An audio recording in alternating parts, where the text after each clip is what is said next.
What do Harry Potter, Katniss Everdeen, and Frodo all have in common with the heroes of ancient myths? What if I told you they are all variants of the same hero? Do you believe that? Joseph Campbell did. He studied myths from all over the world and published a book called The Hero with a Thousand Faces, retelling dozens of stories and explaining how each represents the monomyth, or hero's journey. So, what is the hero's journey? Think of it as a cycle. The journey begins and ends in the hero's ordinary world, but the quest passes through an unfamiliar, special world. Along the way, there are some key events. Think about your favorite book or movie. Does it follow this pattern?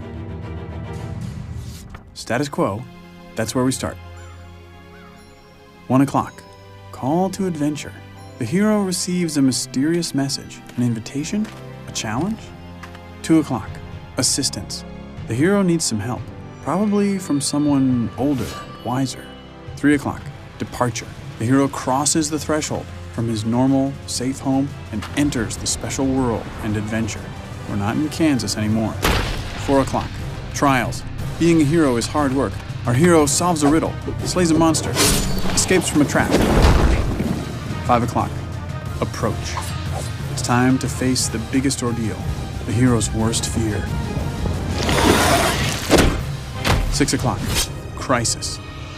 This is the hero's darkest hour. He faces death and possibly even dies, only to be reborn. 7 o'clock, treasure. As a result, the hero claims some treasure, special recognition, or power. 8 o'clock, result. This can vary between stories. Do the monsters bow down before the hero, or do they chase him as he flees from the special world? 9 o'clock, return. After all that adventure, the hero returns to his ordinary world. 10 o'clock, new life. This quest has changed the hero. He has outgrown his old life.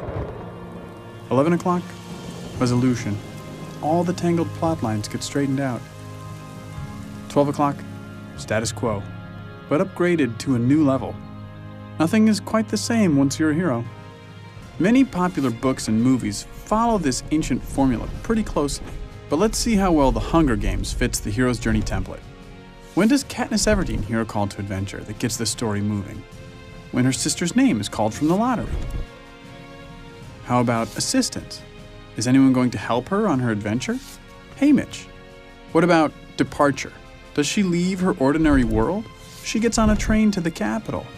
Okay, so you get the idea. What do you have in common with Harry Potter, Katniss Everdeen, and Frodo? Well, you're human, just like them. The hero's journey myth exists in all human cultures and keeps getting updated because we humans reflect on our world through symbolic stories of our own lives. You leave your comfort zone, have an experience that transforms you, and then you recover and do it again.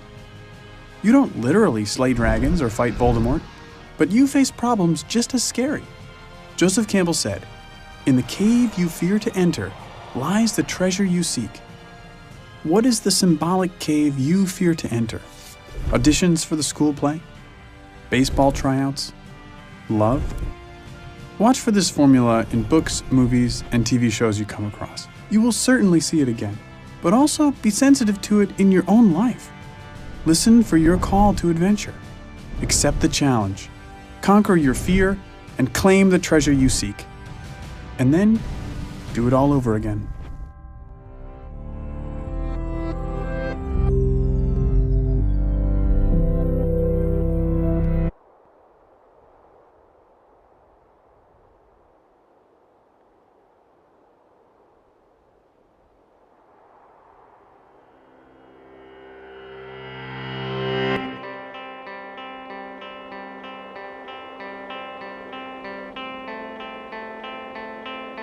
Many years ago in Thailand, there was a temple that was called the Temple of the Golden Buddha.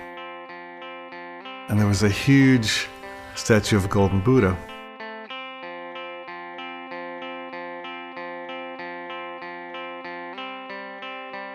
And word came to this village where the monastery was that an army from a neighboring country was about to invade. And they got the brilliant scheme to cover the Golden Buddha, which is quite large, with mud and concrete so that it looked basically like a stone Buddha, and the army would perceive no value in it.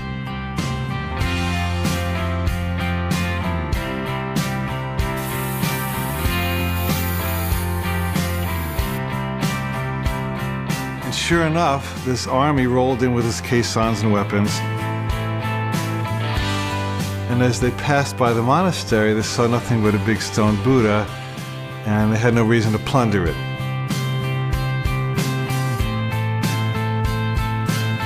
Well, years went by because the army continued to occupy it, until there was a time in the monastery in the village when no one remembered that the Buddha was golden, until one day a young monk was sitting on the Buddha meditating on his knee. And as he got up, a little piece of concrete happened to crack off, and he saw something shiny.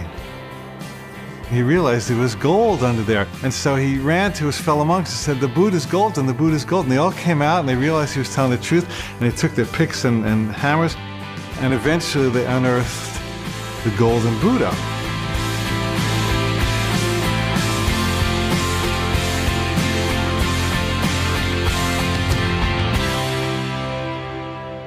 Now, what's the metaphor here? The metaphor is that each of us is golden by nature. We were born golden, we were born high, we were born knowing, we were born connected to our bliss, we were born knowing truth, we were born knowing everything that every great spiritual master has ever said. We were one with the Christ, the Buddha, everyone. But then we went to school and they said you have to dress like this, and this is what boys do, and this is what girls do, this is what black people do, this is what white people do, on and on and on. And so we developed a casing of stone over the Buddha, to a point where at a young age, maybe 4, 5, 6, or 7, we believed that we were the stone Buddha, not the golden one. And then something comes along that cracks our casing. Maybe it's an injury, a divorce, a financial setback, a governmental change, something that really scares us and bugs us and knocks off a piece of our armor. And only in that moment of the armor being knocked off do you get to look inside and see the gold. And let me tell you, friend, that the moment you see that gold, the armor and the concrete will never satisfy you again. At that point, you truly enter the true hero's adventure. And all you want to do for the rest of your life is pick away the stone, because the gold is so much more fun.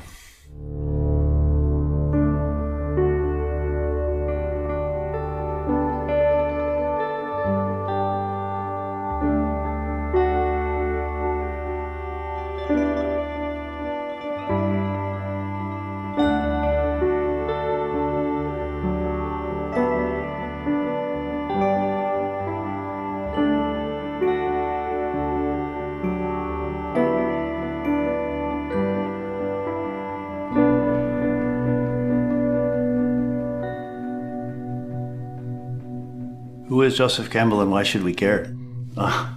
Topic that comes up a lot.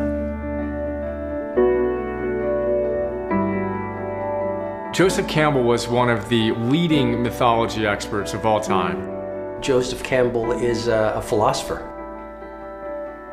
a man who had this ability to see the truth in a world where we've lost sight of that in many ways.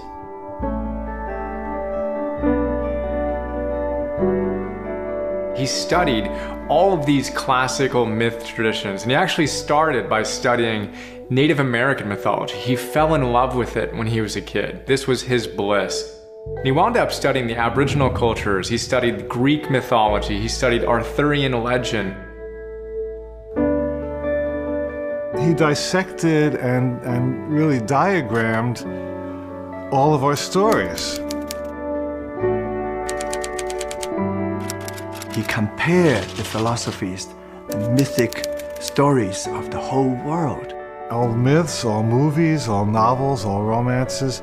And he find this one story within all the stories that we can relate to no matter where you come from. He recognized that in spite of all the different stories we seem to be telling, there's really only one. And he called it the hero's journey. There must have been thousands and thousands of hero stories from every culture, but until Joseph Campbell came along, Certainly, I never realized how they all kind of fit together and how they were basically the same story. I was a religion major in college. I was taking my final exam, and I had a moment where I was just gobsmacked. It's just like, holy crap, it's all the same thing. I mean, it is really all the same thing.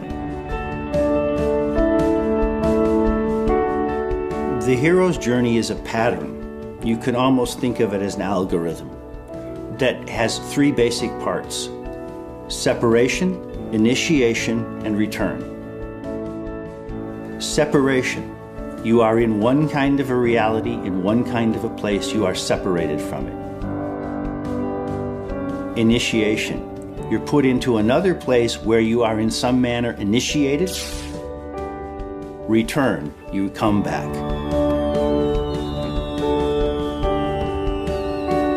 A simple version of the hero's journey is, someone starting out in their normal protected world and then getting a call to adventure. The call to adventure.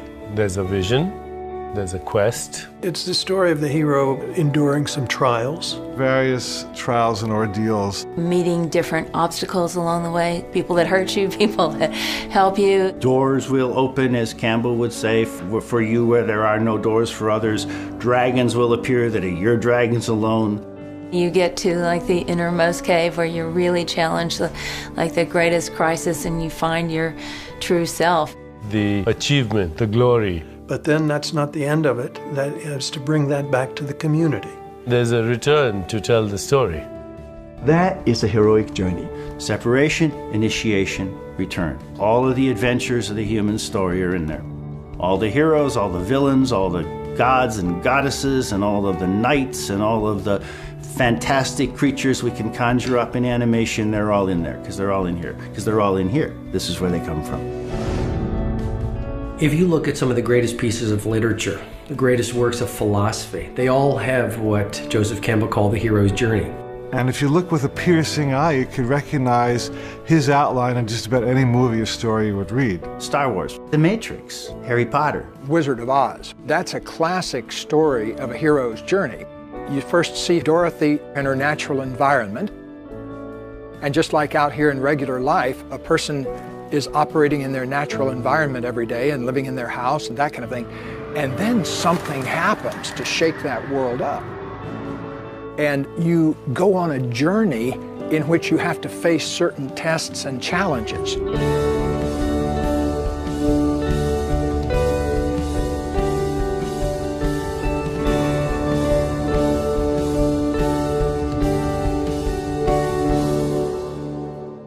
Storytelling is typically about people learning something. You go to a place which is dark and mysterious.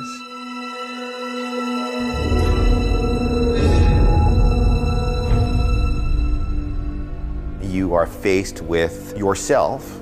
There is a relationship between facing fear and this kind of soul gain.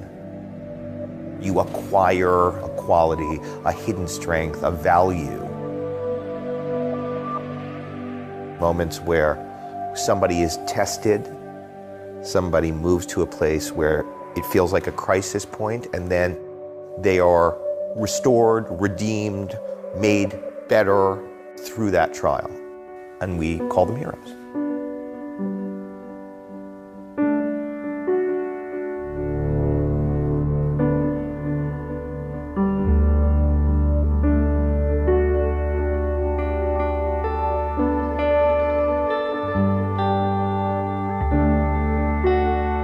If all of these stories boil down into one map, we can use that map because all human beings are the same, whether they're going through a war like World War II or going through a war inside. It's basically the same kind of process. In other words, we're not separate from the characters we see in our movies and in our novels. They are us. It's one journey.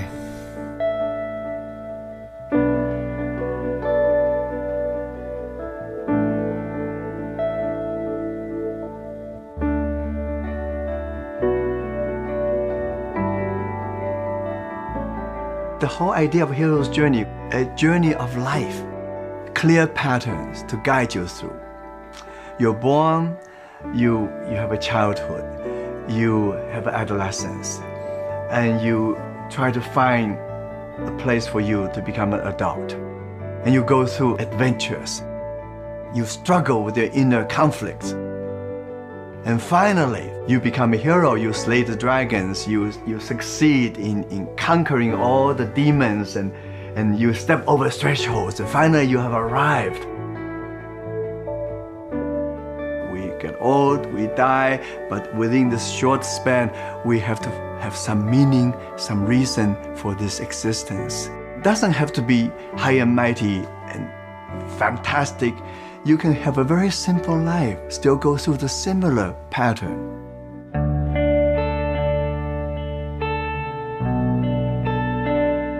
We go out and we watch a great hero's journey movie. It's that impulse within us, that seed of potential that wants to be actualized, that's being talked to during those movies and being whispered to, it's time for you to do that. That's the story here. That's what it's all about. There's wonderful narrative iconography for how to live life. The idea that try hard you get, the little engine that could, I think I can, I think I can, I think I can, I can. This idea that we really can do better, be better, that our greatest selves are still hidden, and that the future is the prospect of coming to terms with that self.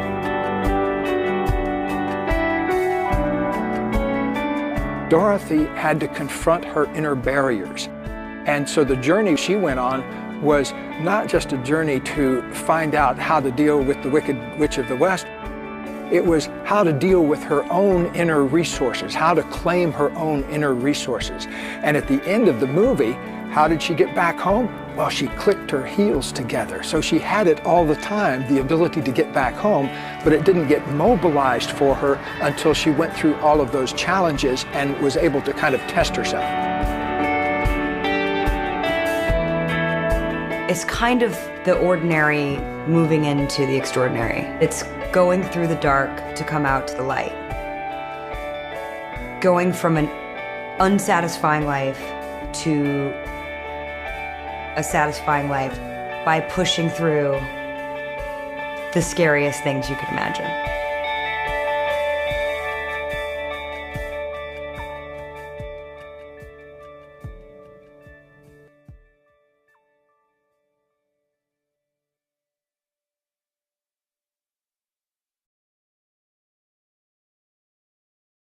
The most important thing that the myths teach us is to go beyond what we perceive as the limits of our possibility. So mythology needs to be seen for what it is, which is a metaphor for our human existence. It's not a history lesson. It's a metaphor for life and for universal experiences. A lot of people read the myths and they say, well, that refers to something historical, the creation of the world or something like that. But Joe didn't think that. He thought that it's really a narrative about the psyche, what Jung called the self. The problem is that many of us are metaphorically impaired. We don't realize that this thing that they're talking about is actually a metaphor for a transformation process. Just kind of like the Holy Grail, where it's not the thing, it's not the actual concrete grail, it's an intangible thing. But the Holy Grail is a metaphor for that intangible feeling. And so if you look at a book and it says, you will go to heaven, and you don't realize that they're talking about heaven on earth, heaven in our bodies, heaven right now in the now, you might fall into a trance of thinking that you're literally going to go someplace else if you follow the rules.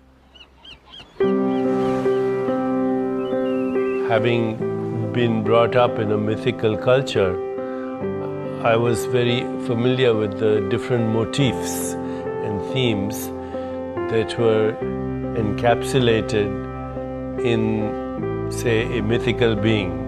whether it was the Lord Shiva or Ganesh or a goddess.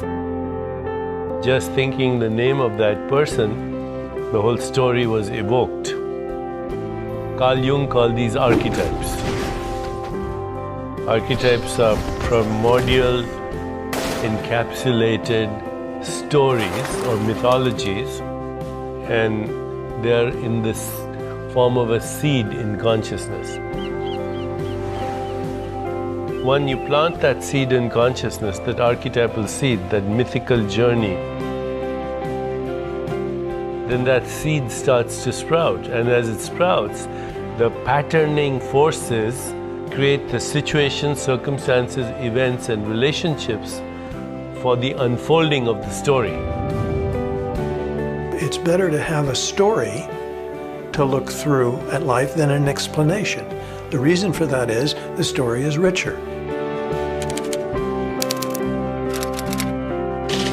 I say select 2 or 3 heroes and heroines, either in mythology or religion or history, and then ask these mythical beings to incarnate through you. And then don't be surprised when you see situations, circumstances, coincidences, synchronicities, relationships suddenly show up that actually are part of the story that you have been seeking to express.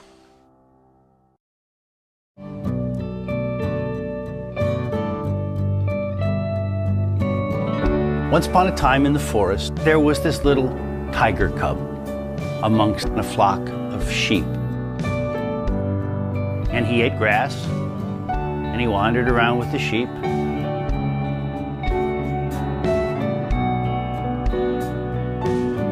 And when he tried to say anything, all that came out was a sort of little meow, not much of a roar.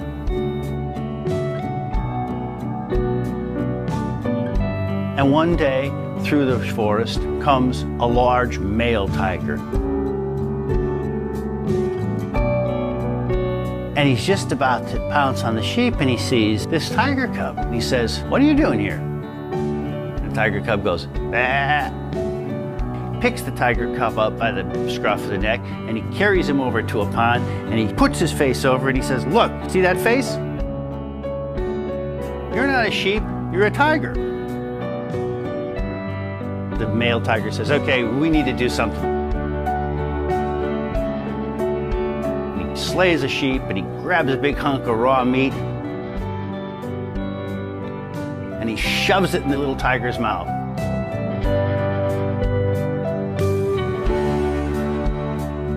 And the little tiger gagged on it, as all do on the truth. But it went down. And he got a little bit of energy, and pretty soon he had a bigger tiger roar. And eventually he had a full tiger roar, and he went off with the male tiger. I think the moral here is self-evident. If you're a tiger living among sheep, you're a pretty poor specimen of a tiger. And we are all tigers living among sheep. We are all individuals with a self that we don't even begin to understand. And unfortunately, if you can open the metaphor out, the food we get from the culture around us is maybe food for sheep. It's not food for tigers.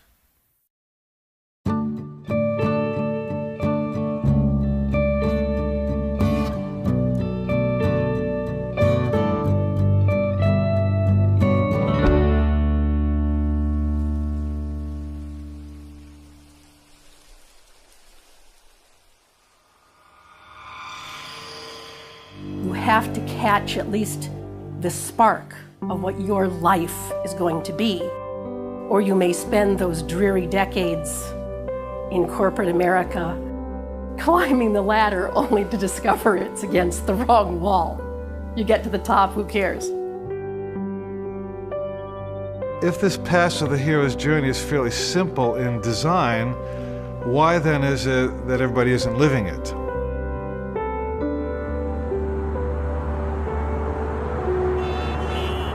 Well, the answer is that most people on the planet live under a kind of a mass hypnosis.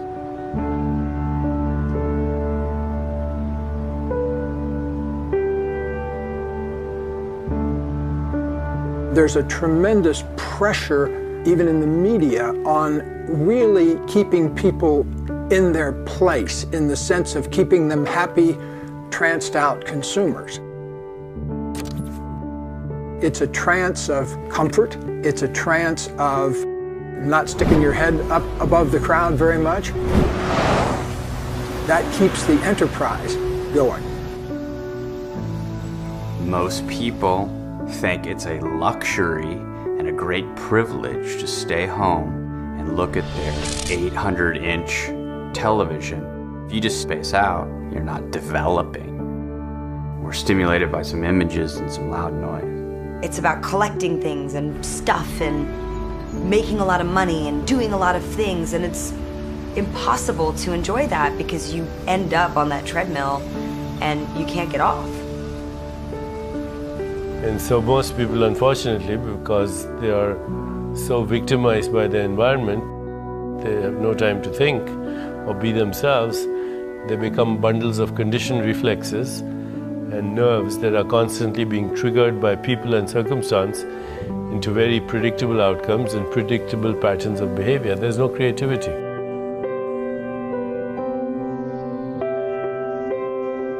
That's the trance, that's the wasteland, where we're just guided toward this weird sense of what's real in our lives. And those ideas that are imposed on us from the outside about what we should and should not do. It usually starts out with something like, you shouldn't talk to that person because they're from a different tribe. You certainly shouldn't marry that person. You should go to this school, you should have a certain type of car, you should live in a certain type of house, you should have a certain number of kids by this type of age. Should. What I experienced in my own life was I gotta have the degree from this university, I've gotta have this advanced degree from this university, preferably either a law degree or a medical degree or something to that effect. Some letters after my name which would say that I have a stamp of credibility. I can go out and make my 6 figures and society can kind of deem me worthy. I have countless examples of young people who go to college because they're expected to go to college, and they study biology because since the time they were 6, they were supposed to be a doctor. It's very difficult for a person who's brought up in this environment of instant gratification, with the media, with advertising, with all the promises of instant gratification by buying something, for example, or having a certain level of affluence, that you lose contact with this mythical domain which is actually part of your soul. It's there in everyone. It's their passion, it's their bliss, it's their unique skills, it's their unique ways of expressing themselves, is their song, which if they sing, they could do anything.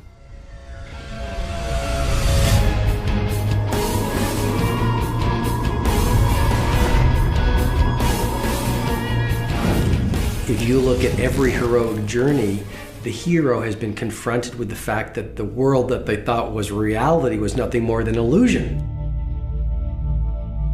I go back to the Matrix, which is, what was the Matrix? It was just this big illusion. It was the dominant values and beliefs that the world had put around this guy, Neo, the seeker on the hero's journey. And what did he do? He felt this longing to go beyond the illusion, to go beyond the Matrix. So he took the red pill and he woke up to reality. And what was reality? Reality was he was full of potential.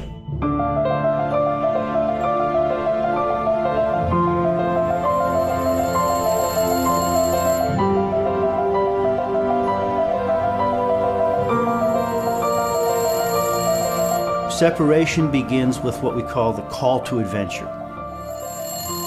Campbell tells us there's literally almost a phone ringing. It's like the universe, the divine, God, whatever you want to call it, literally dialing you up and ringing and giving you a call, asking you to step out and to live your journey. Something breaks into your quotidian reality and makes it impossible for you to continue. Well, you can hang up the phone, you can run away, but it'll keep coming back until you finally answer the call.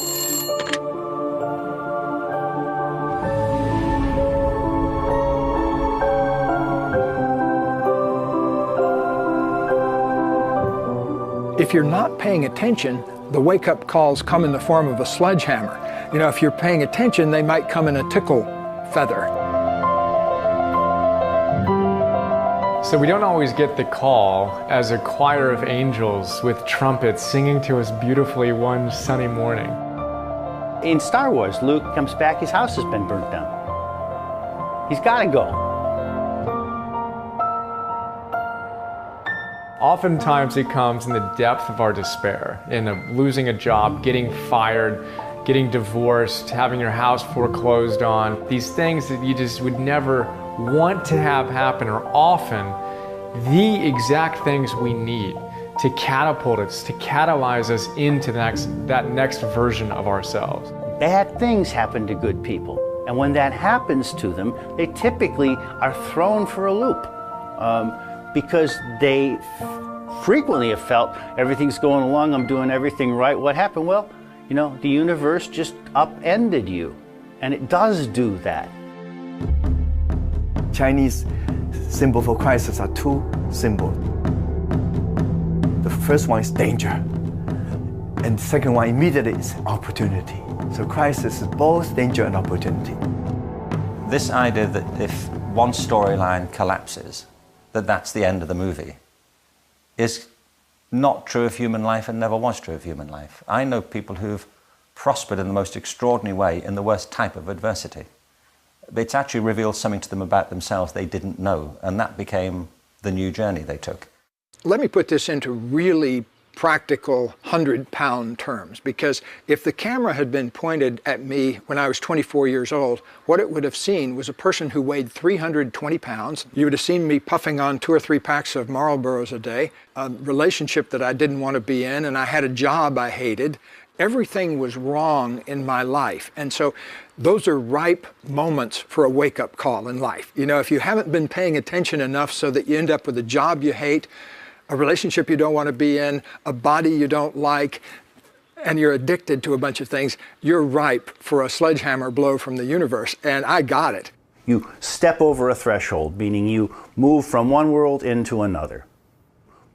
Sometimes you're shoved from one world into the other. I went out for a walk and I stepped on the ice on the road, and my feet shot out from under me, and I smacked my back of my head on the ground, frozen ground, and it knocked me out just enough. I wasn't completely unconscious, but I had a vision while I was semi-knocked out. I could see down through all the layers of myself to this pure consciousness inside, and I could see how all the fat I had was organized around a whole bunch of feelings I didn't want to let myself feel, like sadness from childhood and a lot of old grief in my family and anger and things like that. And I realized that the fat was there to keep me from feeling those feelings. And so as I began to come back to normal consciousness, I made a vow that I was going to change my life so that I could live in that state of pure consciousness instead of having to have all of that armor around me.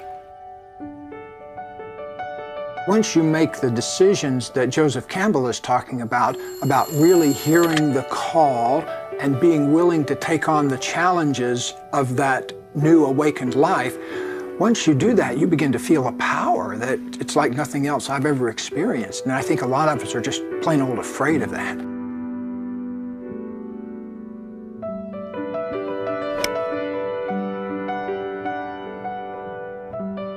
I tend to think that people wake up to the fact that they're the hero of their own life when they get tired of being the victim of their own life. At the point that that you say enough, I don't want to listen to my parents anymore. I have had it with my boss. I'm really having problems perhaps with the sermon I'm being taught. You can either surrender to victimhood, and a lot of people do, or you can surrender to a fundamentalism. You can basically give your responsibility to someone else and say, tell me what to do and I'll do it. Or you can say, I have a choice here and I'm responsible. Now, what does it mean to be the hero of your own life? It means to be responsible for your own adventure.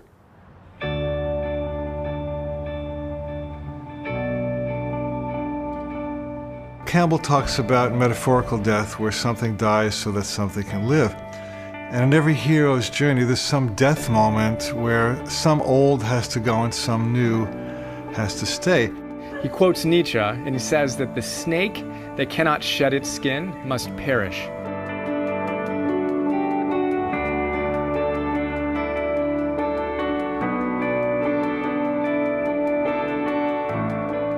When death is a motif in a myth, it doesn't refer necessarily to what happens at the end of one's biological and physical existence.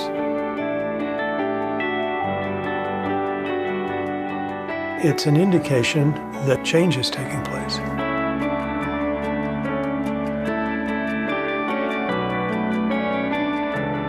I went through that process when I stopped being a tribal administrator and started becoming a writer. I put that aspect of myself away. It was valuable and I learned a lot and I draw on it, but it enabled me to go on. No death, no life. No death, no transformation. No death, no change. I said, okay, I don't want that anymore. I want this. Put that away, made myself into something else. In essence, resurrected into being a writer.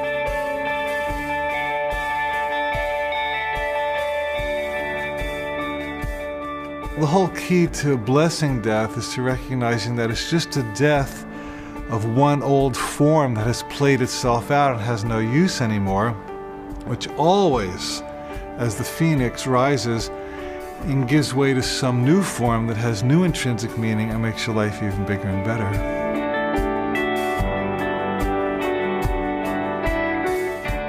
If you want to have new birth, new revelation, new insight into life as you grow as a human being, you will learn to keep dying.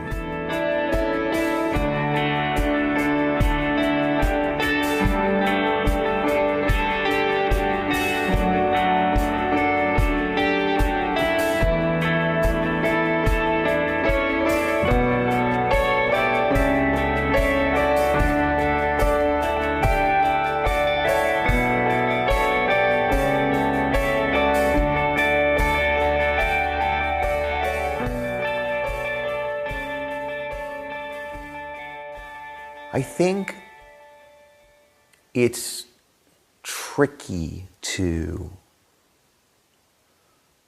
afford a proof. I think there are proofs in our lives. I think the proofs exist in our ability to transcend the worst things that have happened to us. My proof is I was abused as a little boy, and not something I chat about typically, but in this context, it was the worst thing ever, you know, and it went on for a very long time, and I was very young. And I'm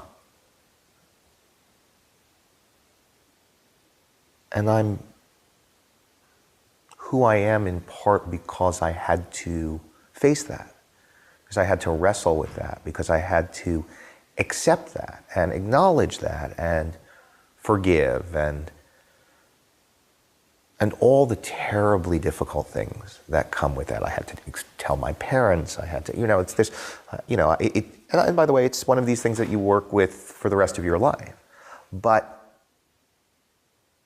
from that most difficult thing also came a kind of understanding. I get high marks on compassion. I wouldn't wish it on anybody, but it is part of what made me me. So the truth is, it's not what happens to us, it's what we do with it.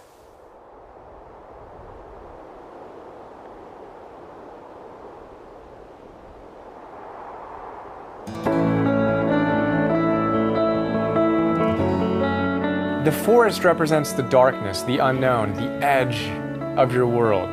And it takes the courage of a hero to go into that forest. The people in your community don't understand why you want to go into that forest. And in fact, they're pulling you back, asking you, why can't you be happy with what you have here? But there's this urge that exists within the hero to go and explore.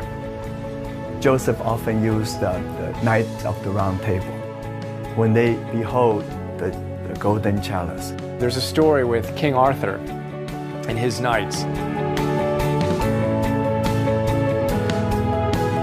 After the knights have seen the Grail and decide to go forward on a quest, they made a vow. They decided that the knightly thing to do, the noble thing to do as individuals seeking their own in the collective, was to go in to the forest at their own points.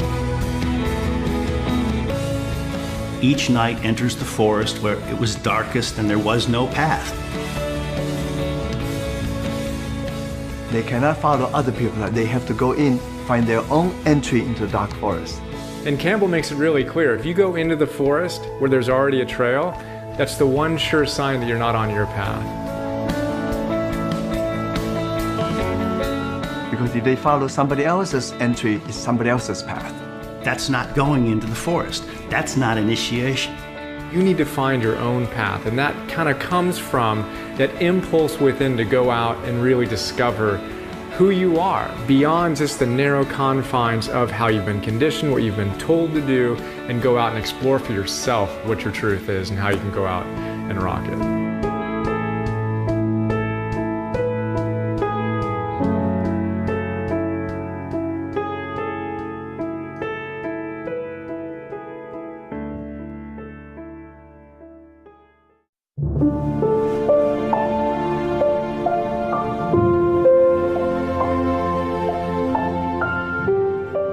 The hero's journey for me is having the courage to look within yourself and say, what am I here to do?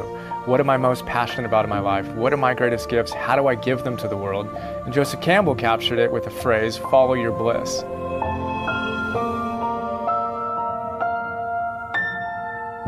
Follow your bliss. I don't think more profound teachings have ever been given than this one. Follow your bliss means listening to your heart and following your truth. There's something specific about the word bliss. It's not ecstasy. It's not happiness. There's a serenity in bliss. I like to talk about your bliss as the thing you can't not do. So it's your authentic journey.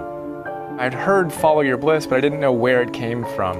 And what's cool is that it's grounded in deep Hindu spirituality and philosophy, and it comes from the Upanishads. There were 3 launching points into enlightenment: Sat, Chit, and Ananda. So Sat means beingness, Chit means consciousness, and Ananda means bliss or rapture. Joseph Campbell said to himself, I don't really know what my beingness is. If I'm honest with myself, I don't really know what my consciousness is, but I do know what my bliss is. And I can follow my bliss. And that idea of trusting ourselves and trusting that deep impulse within us to go out and follow our bliss, do what makes us feel most alive, that's the path, that's the key, that's the essence of the hero's journey.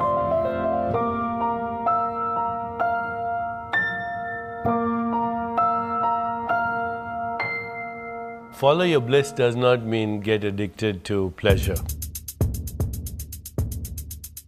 It's more than just something that you wish for. It doesn't mean escapism. It doesn't mean hedonism. It doesn't mean selfishness.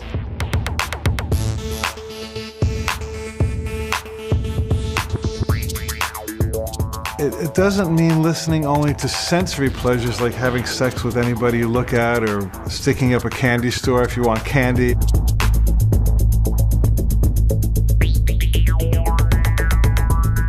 Don't follow what other people think is your bliss. Don't follow your wallet. Follow the thing that's presenting itself as your most serene and fulfilling state. Sometimes it's difficult to let go of that inner resistor and just say, okay, I accept the possibilities of the present. I will follow my bliss. I will listen to the call of spirit. That's a very big deal.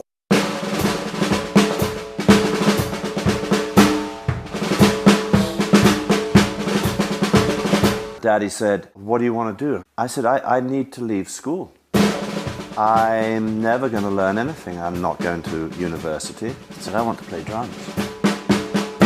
I've learned to play drums in the attic, and that's my world, and totally naive, like, psh. So Dad sends me off to London with a drum kit. So I went to London, and all of it came true. Of course, I'm not sitting here, I've got to be rich and I've got to be famous, but I have to be doing something I love to do. And I have so much passion, and I didn't even know what that was really all about, but I do now.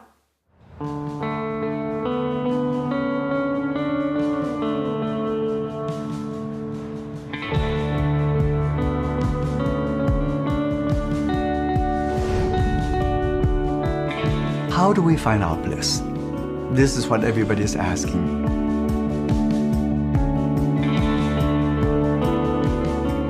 First thing is ask yourself, what am I passionate about? You know, what are the things I love doing?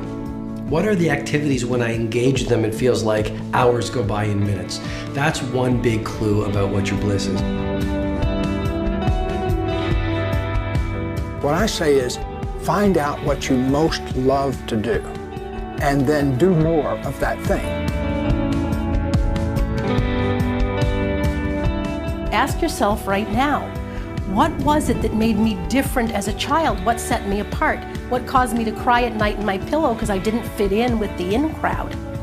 That is probably precisely where the door to your bliss is going to open. Go back and find it.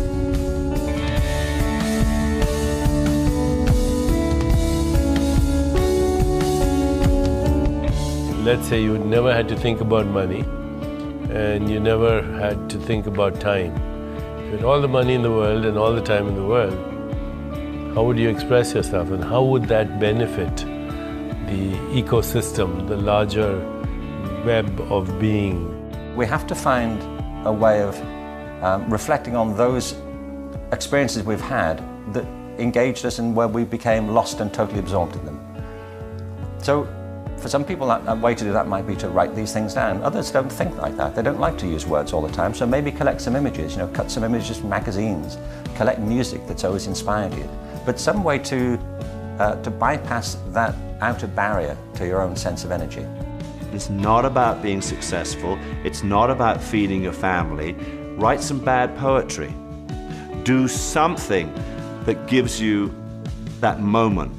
You can write in a journal, because writing in a journal is a conversation you have with yourself. You can get to know your gifts, your talents, your weaknesses, your hopes, your dreams, your lessons.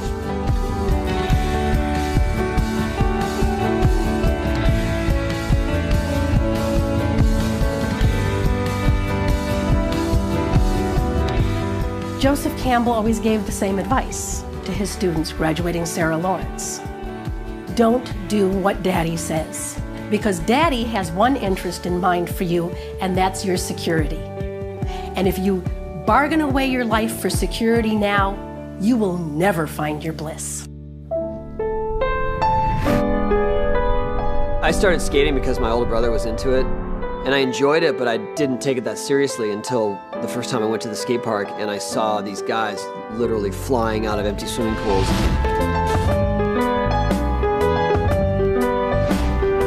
I got so excited that that was even possible as a person to be, to be flying in the air with a skateboard in your hand. Once I saw what was possible and what you could do with this thing that I had come to enjoy, I had to keep going. I mean, I just wanted to fly.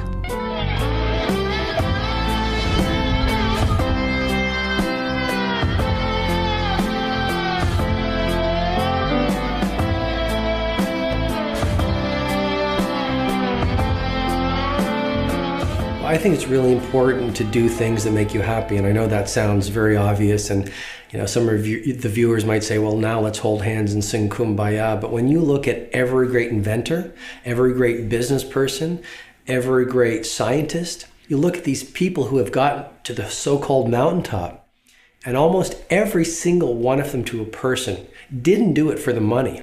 They did it because they were chasing their bliss. If you're following your dream and you're doing what you love, it's not always going to be a financial success, but it will be a personal success because you are still doing this thing that you love doing, and what's more important.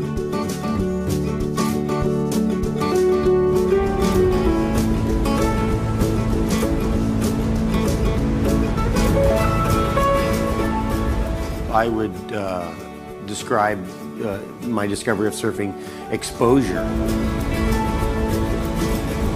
I was just watching surfers and watching what they were doing and what surfing was all about and the routes that they were taking and the ways they were doing it. I think I knew subconsciously before I knew consciously. I think I knew that I was going to do something in surfing. I knew that surfing was going to be a big part of my life, so I wanted to absorb all the information I could.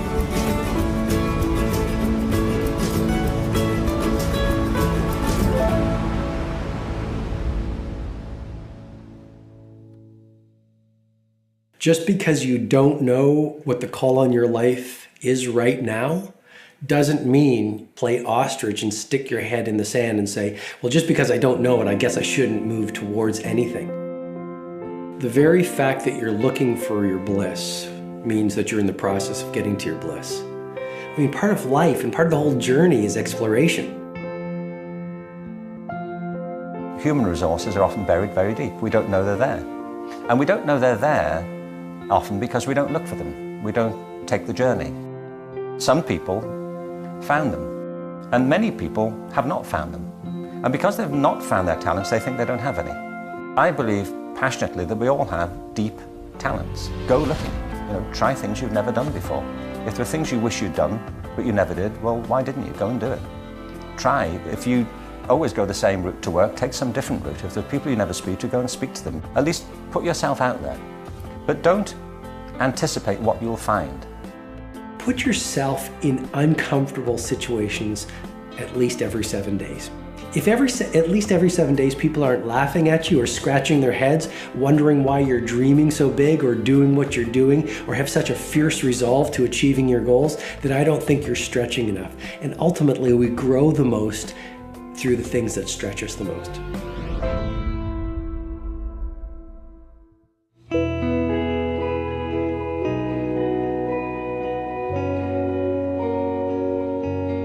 My personal journey, I was bright enough, I got into the best university, but a part of me need the journey. I was interested in the West. So I jumped at the next opportunity to get a scholarship and then get on the boat and my slow boat to the West. It took 14 days. I landed in Portland, Oregon, and to be a foreign student, I stretched myself. I arrived, I know very little English. I go to a class called English for Foreign Students. I learn English, and I embrace the Western culture. I stretch myself. So suddenly I see a part of me which I never knew was there.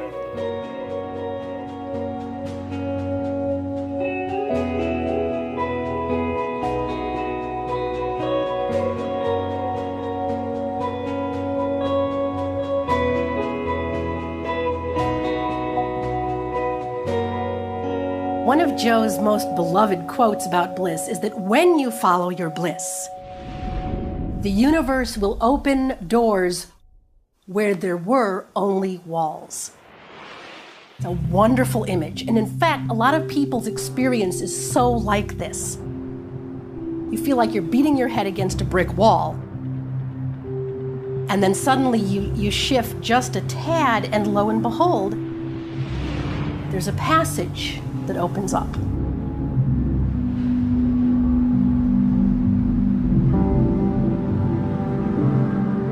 When you truly step forth and trust your bliss, unseen forces have the power to rearrange things to accommodate your step of faith.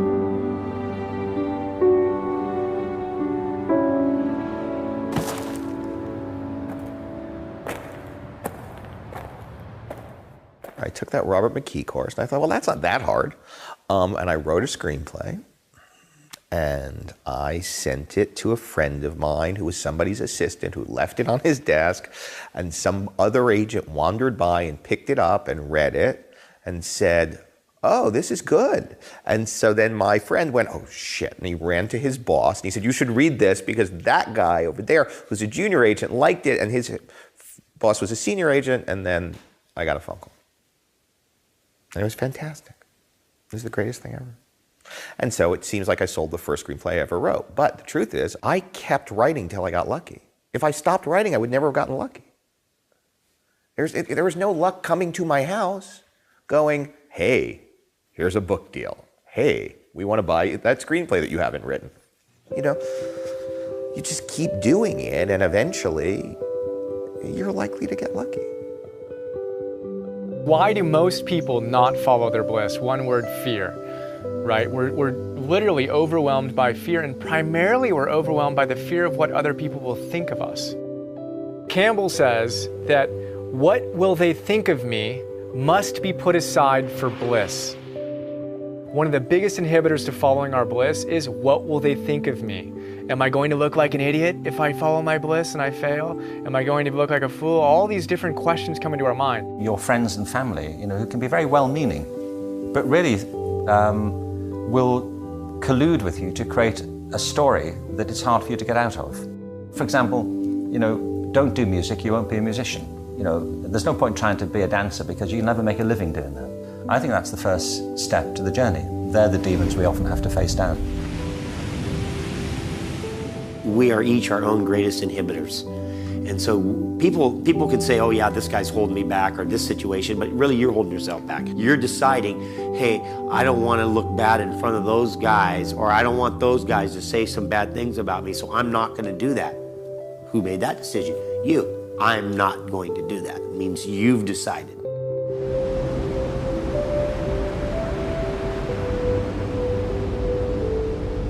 There's a poem of Rumi, the great mystical poet from the Middle East in the 12th century, who said, I want to sing like birds sing, not worrying who listens or what they think.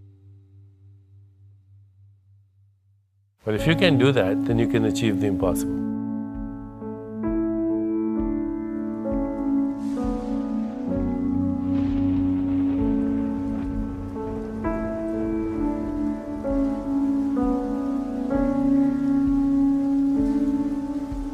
For me, one of the most formative times, the first probably most formative time, was when I dropped out of law school. All of my friends at the time told me at least stay through the first year, and I couldn't make it through the first semester. I was literally nauseous at the idea of completing this. I burned my resume. I had no desire to live within the corporate world in any sense, and in the same 24-hour period of time, ended my relationship of 5 years and dropped out of law school. It was an incredibly gut-wrenching, soul-wrenching time. Moved back in with Mom. There were several months where I just laid in bed and slept and read, and it wasn't a pretty process. But the only thing I knew I wanted to do was to coach a Little League baseball team. The little bit of instinct that I had, the little bit of bliss I had in my life at that time, was to work with these kids. And I had no idea what would come out of it, and then 3-6 months later, I had an idea that, wow, there's an amazing opportunity to serve families in sports. The internet was just getting going. This was 1998, and I had a vision of what I could do to serve these families and created a company that there's no way I could have imagined when I dropped out of law school. No possible way. But as it turns out, I started this business. We won the business plan competition at UCLA. We raised $5 million. I hired the CEO of Adidas to be our CEO, and we hired the law firm that I would have wanted to work for before I graduated from law school. So just this beautiful, sense of this is it. This is what happens when we follow our bliss. Magical things happen that we couldn't have imagined when we're going through the tough point of making the decision to take the leap, to go for it, and to make the difference in our life.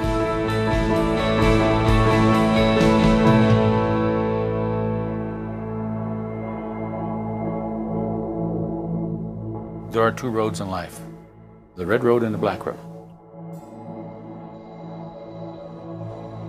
The red road is the tough road because it's narrow, it's winding, it's full of storms, it's full of obstacles. The black road is easy. It's straight and it's wide, doesn't offer any challenges. The storyteller never says, you have to travel this road or you have to travel this road. They end up telling you the story of the red and black road by saying this: the choice is yours. Always the choice is yours.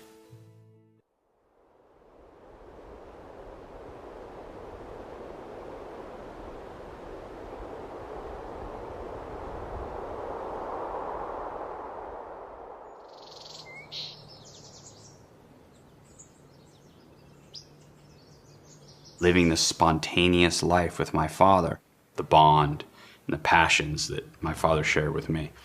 We got on a plane, 7 in the morning, out of Santa Monica Airport, flying towards Big Bear, where I had won a ski race the day before. We're returning to Big Bear to collect my trophy. On the way, we enter a storm and we crash headlong right into this rugged mountain, 8,200 feet.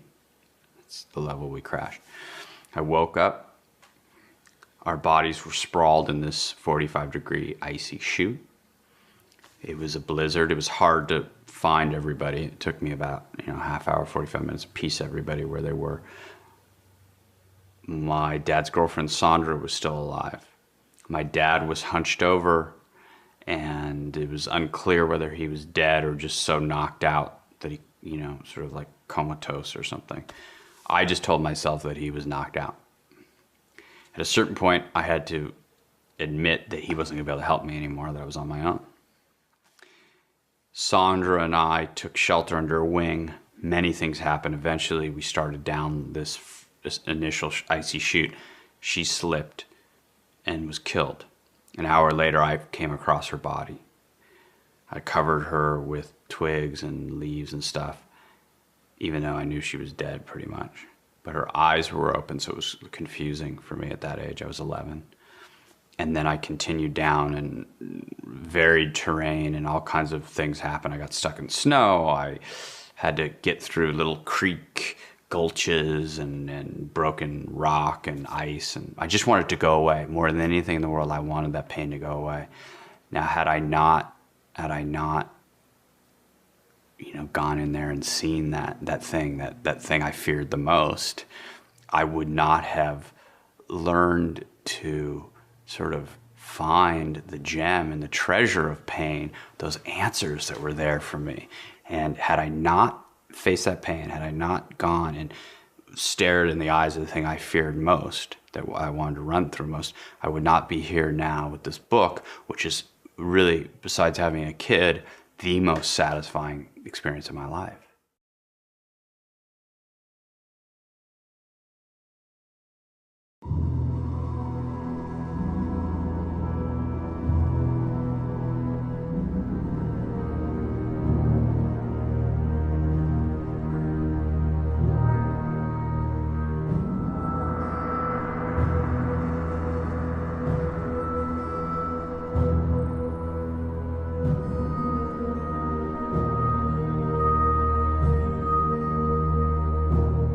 Campbell talks about the fact that when we go on the hero's journey, there's a dragon we must slay.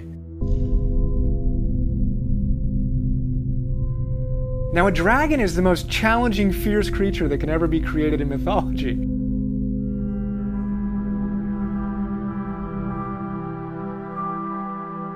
Joe Campbell describes the dragon as being a beast covered with scales, and on every scale it says either thou shalt or thou shalt not.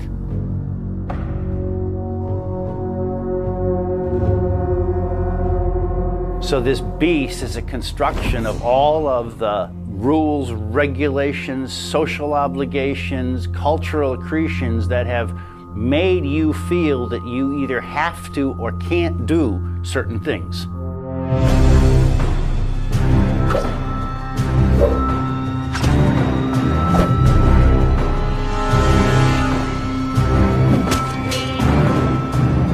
Slaying the dragon, to me, is the most interesting. It's the final moment. It's the time when you are faced with the scariest thing you've been faced with, and you get to take everything you've learned and knock this guy out.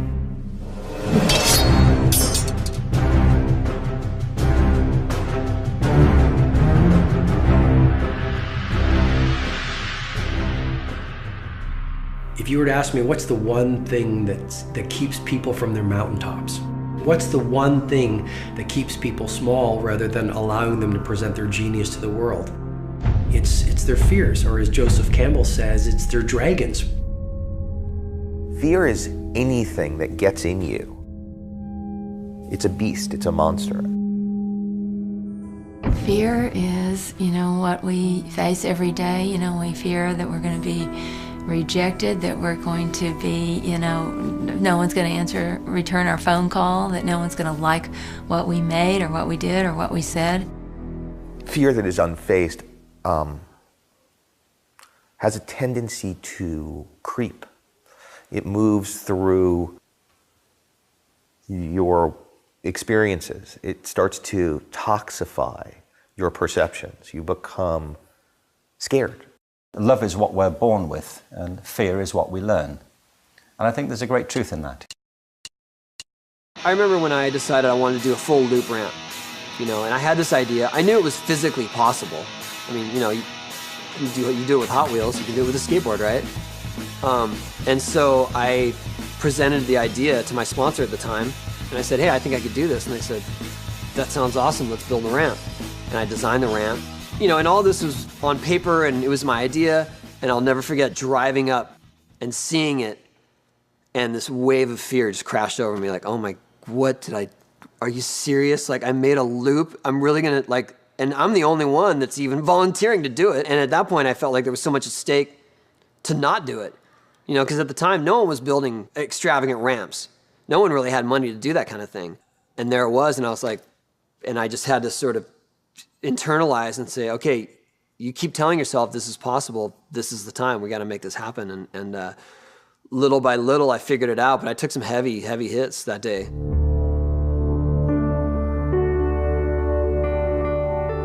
Actually, now we own one for our HuckJam tour that we can do on tour every single night, but that first time, that was just frightening. But I had to really step back and go, okay, you can do this.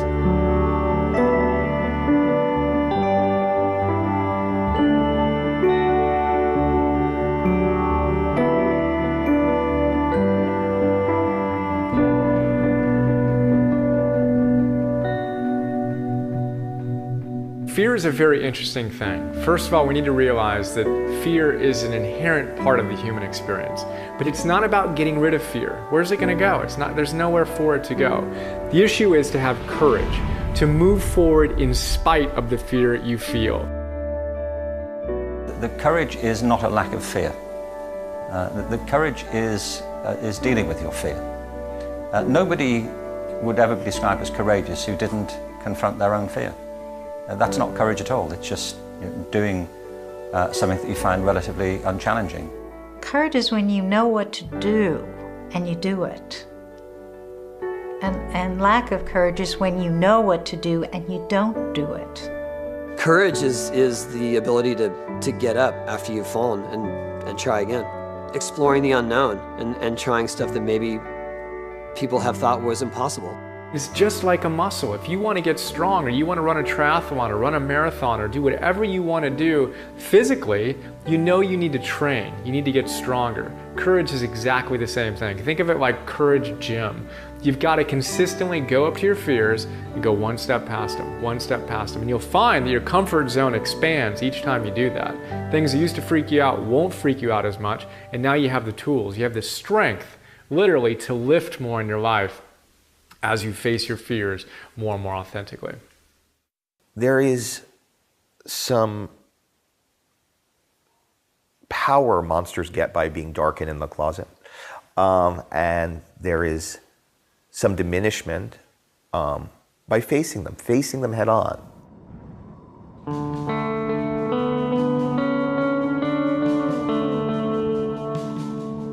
So Joseph Campbell talks about slaying dragons. And what do most of us do in our lives? Whether it's a difficult assignment at work, whether it's a difficult conversation we know we should have with a loved one, whether it's something we're resisting, we leave and run in the opposite direction.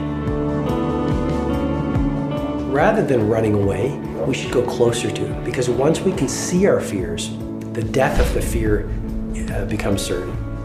Just do the things that scare you. Courage is what comes afterward. It is okay to be scared. That shouldn't stop you.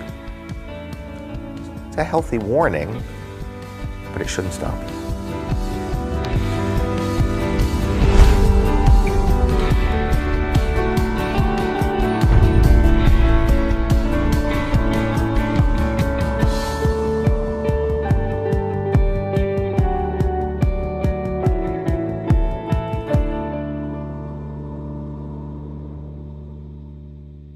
ogre, dragon that hoards. All of these stories talk in those terms for several reasons. On the one hand, we could call it projection in a psychological sense. So we project out and we create an antagonist that we have to slay. But what's actually happening is we're dealing with the energies inside ourselves. What is outside is in fact a reflection of what's inside, that in fact you've sort of chosen your monsters. Of course, in Star Wars, which was pretty much entirely based on Campbell's paradigm, Luke Skywalker has to go into the cave where he does battle with Darth Vader, where finally he cuts off Darth Vader's head. And the head rolls to his feet, and Darth Vader's helmet opens up, and what does he see but his own face? He thinks that there's evil outside of him. When the struggle between good and evil is understood to be going on inside of us, it can be very beneficial. This is part of a personal transformation, overcoming our negative aspects, emphasizing our good ones. But what often happens, of course, we want to feel that we are good, so we don't find the negative within ourselves, we're going to find it somewhere out there. The great obstacle for most of us really is ourself. You know, if we can overcome that basic fear about what we might achieve and we take that risk, I think all kinds of things open up. In Campbell's terms, you know, we can all be heroes.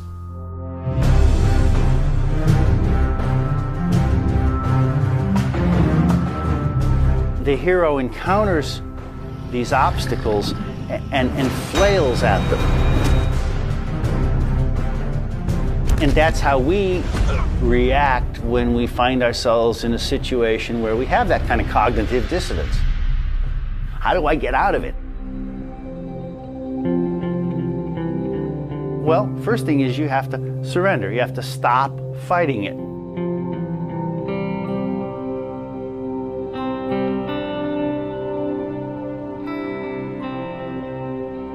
So slaying the dragon is really coming to terms with that inner part of yourself that you think is bigger than you. And in doing that, then you grow a bigger sense of yourself.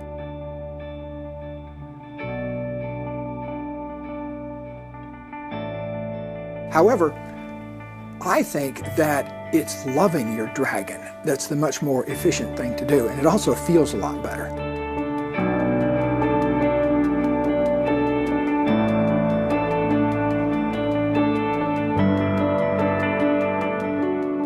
When you do that, then frequently whatever the dragon was hiding, hoarding, they step away and give it to you. They give it to you.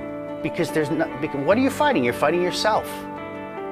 When you stop fighting yourself, then you're no longer engaged in the fight and you're open to what might come to you.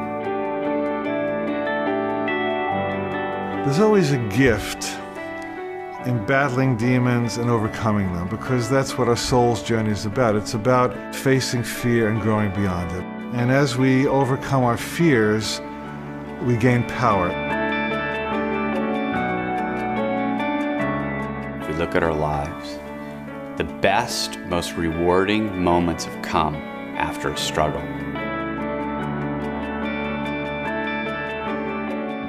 As such, what we do with our lives is what makes us heroes or not. And there's grace in knowing that, and there's a gift in believing that. Every minus is half of a plus waiting for a stroke of vertical awareness. In other words, on one level, it's a negative. Yeah, you had your divorce. Yeah, you had that health challenge. Yeah, you got fired. Okay, we're not arguing that it was not troublesome. But what awareness can you add to it so you get a far bigger picture that helps you master it? At a certain point in the hero's journey, it's going to become about you loving and accepting yourself as you are. That's a powerful moment because that lines you up directly with the universe. Now there's no more war going on inside yourself. And as that gap heals between your unlovable self and your ability to love that unlovable self, you gain an awesome power in life.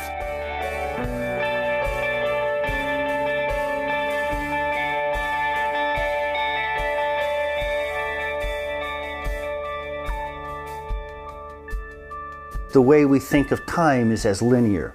I'm born, I'm going to go through these things, and I'm going to die. The hero's journey tells us no.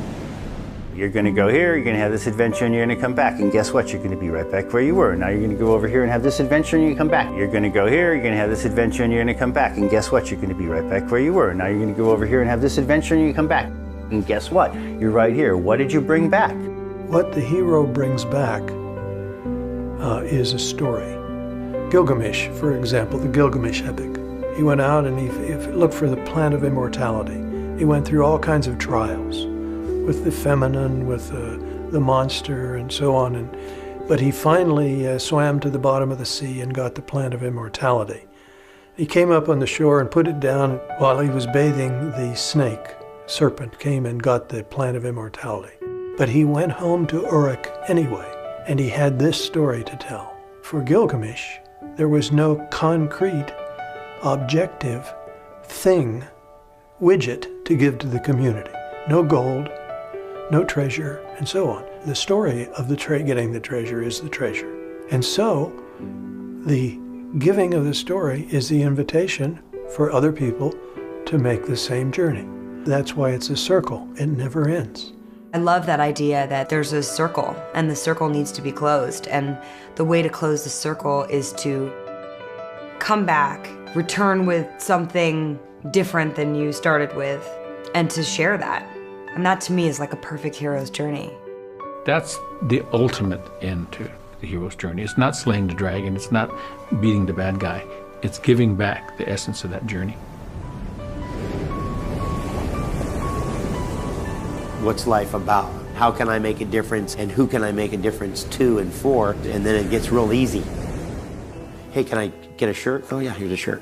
Hey, can I get a board? Yeah, here's a board. Oh, my friend's got an autistic son, he's trying to make a movie and he doesn't have the money. What can we do to finish the movie? Oh, all of a sudden we're doing things that we are gonna do anyway, but then all of a sudden we can make money for him and make him finish the movie. And then all of a sudden it's like, well, let's do that again. That was great.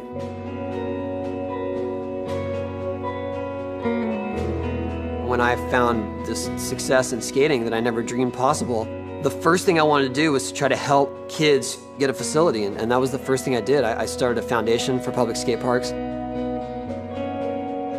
To date, we've helped build about 500 skate parks. It's my passion. It's what I would love to do, is to provide facilities for these kids who deserve a chance. I love talking to young writers about writing. There's a scholarship I fund, which is a screenwriting scholarship at Wesleyan, where I went to college. We owe it to everybody who wants to be what we are when they grow up. They say if you speak to somebody at the level of the mind, then you'll speak to their mind. If you speak on your heart, you'll speak to their heart. But if you speak through your life, and your life is the story, then you'll change lives. And that's what mythical beings do. And it's why stories are great, because my story right now, which is also my truth, may have an effect on you. And therefore, I am taking the internal, I'm making it external, and through that, I'm sharing an experience.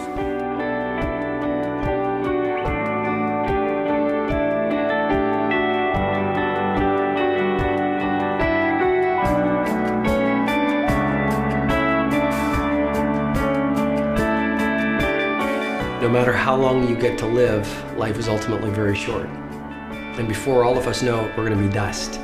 And the street sweeper gets buried next to the CEO. And all that really matters at the end of the day is how big we showed up and how courageous we were.